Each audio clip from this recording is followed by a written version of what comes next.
কবিতাৰ শিৰোনাম মহাযুদ্ধৰ মহাকাব্য। যুদ্ধৰ সংজ্ঞা কি, অৰ্থ কি আমি জানো, অথচ সন্দেহ হয় নাজানো। এই যে প্ৰতিদিন অন্ধকাৰ শব্দৰ সময়ৰ মাজেৰে অহা যোৱা, এয়া কি যুদ্ধ নহয়? এয়া কি যুদ্ধ নহয়? এই যে মানুহৰ ওপৰেৰে, মাটিৰ ওপৰেৰে, ইতিহাসৰ ওপৰেৰে মানুহৰ পৰিচালনা, এয়া কি যুদ্ধ নহয়? এই যে থিয় হৈ থকা নিজৰ ভিতৰত, এই যে একাকিত্ব আৰু নিঃসংগতা, প্ৰতিজন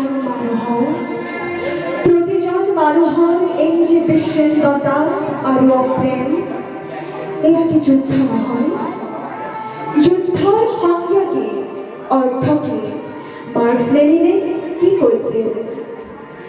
আজি যদি থাকিলেহেঁতেন মাৰ্ক্স, তেওঁ নিশ্চয় ক'লেহেঁতেন কিমান যুদ্ধ চলি আছে আৰু তোমালোকে নাম দিছা প্ৰথম দ্বিতীয়। ধন্যবাদ।